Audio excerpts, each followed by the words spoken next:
My name is Zara Osman, and I am 28 years old, and I want to tell you about the phone call that changed the way I understood my entire childhood in the space of about 4 minutes.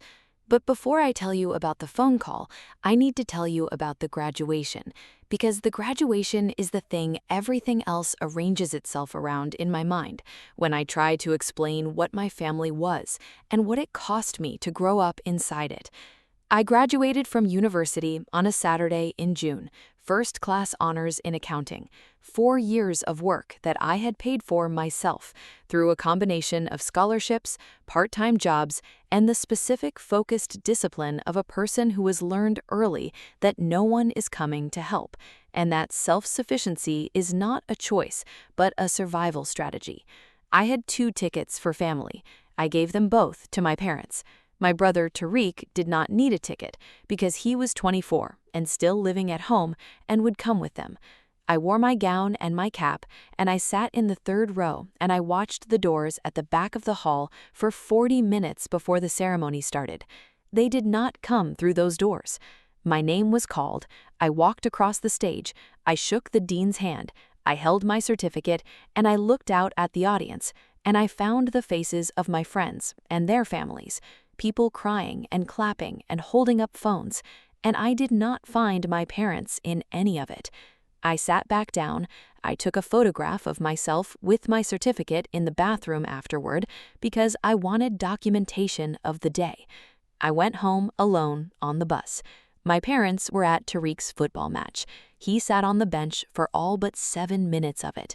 Before I tell you what happened next, please subscribe and drop your city in the comments. I love knowing where you are. Now let me take you back to where this actually started. I need to tell you about growing up in the Osman house, because the graduation was not the beginning. It was the clearest single moment in a pattern that had been running since before I was old enough to name it. My father, Hassan, worked as an engineer and was a quiet man who loved his children in the abstract, the way some fathers do, warmly and generally, without the specific attentiveness that makes a child feel individually seen.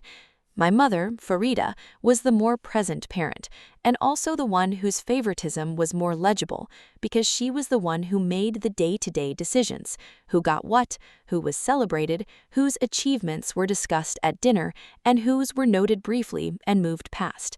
Tariq was 3 years older than me, and was, from the beginning, the child my mother had organized her hopes around. He was charming and loud, and athletic in the modest way of someone who plays sports without being especially talented at them.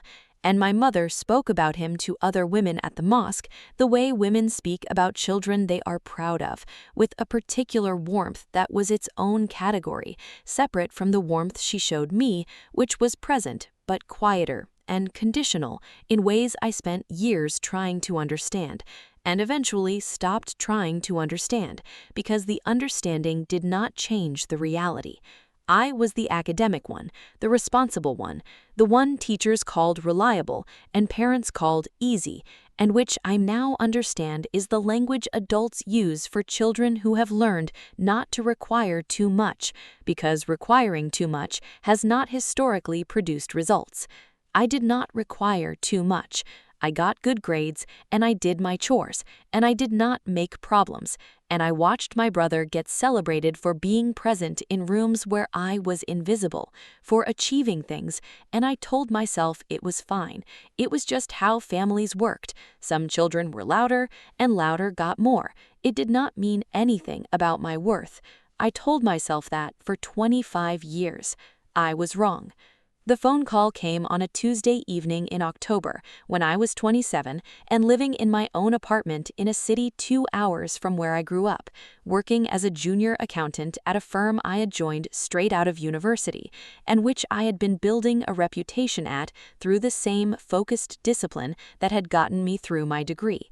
My mother called. She called on a Tuesday, which was not our usual call day. We spoke on Sundays, and her voice had the careful quality it had when she was preparing to ask for something she expected might be difficult. She said, "Zara, we need to talk about something." I said, "Okay."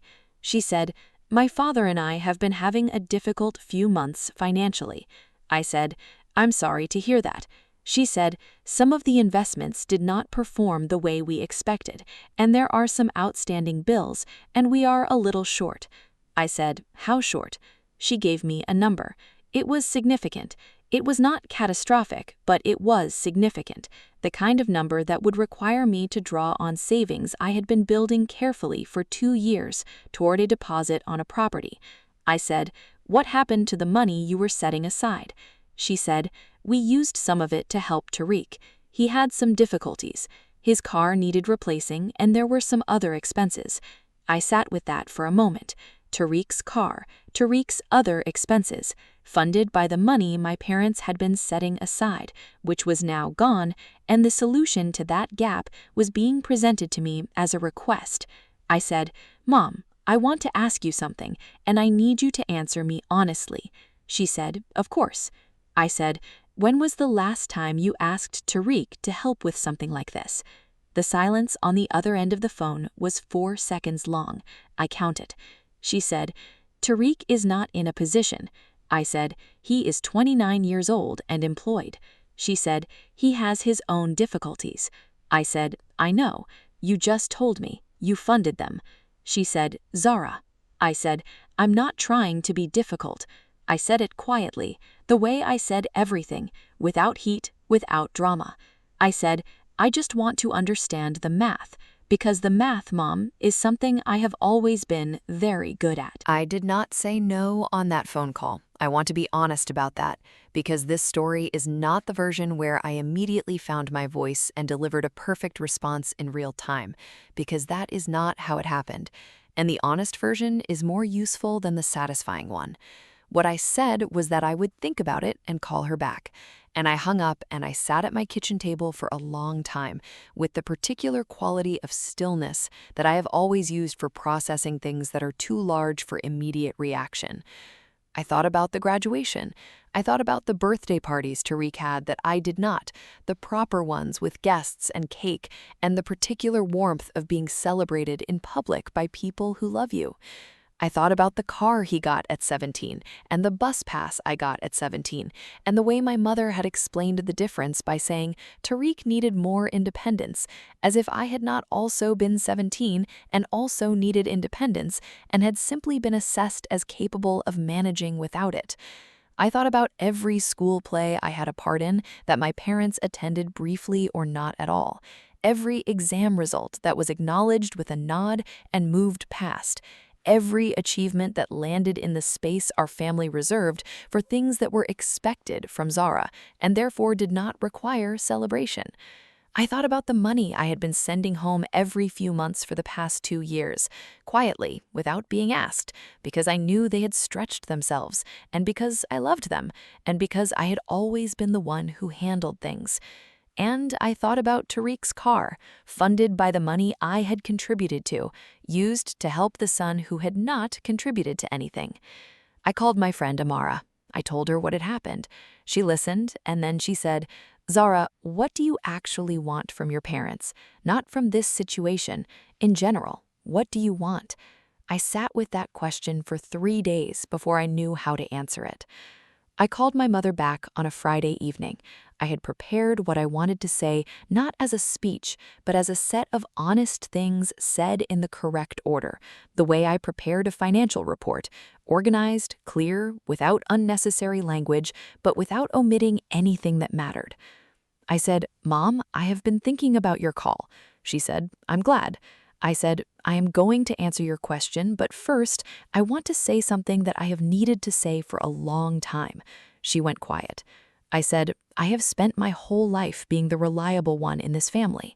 I graduated top of my class, and you were not there. I have sent money home for 2 years without being asked, because I knew you needed it, and because I love you.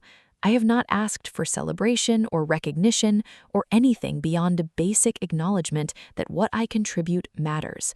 She said, "Zara, we appreciate everything you do."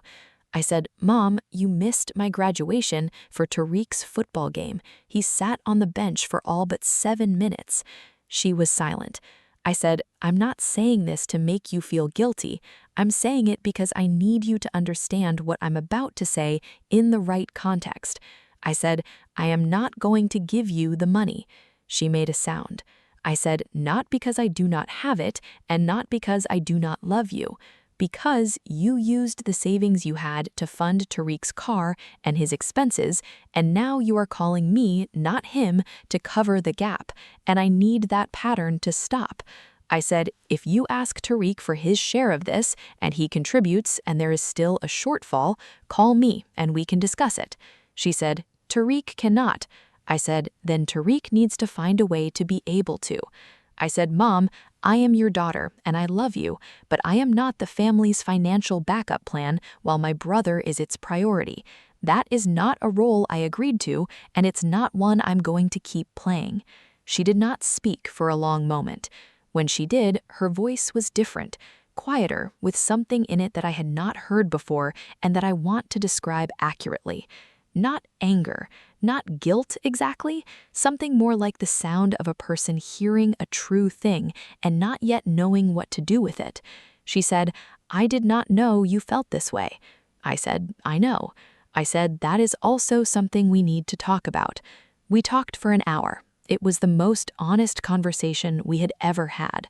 Nothing was solved in that hour, but something was started that had needed to start for 28 years, and I was the one who started it, and I will never stop being glad that I did. That's my story. If it stayed with you, share it with someone who needs to hear it. Drop your city in the comments, hit subscribe. I will see you in the next one.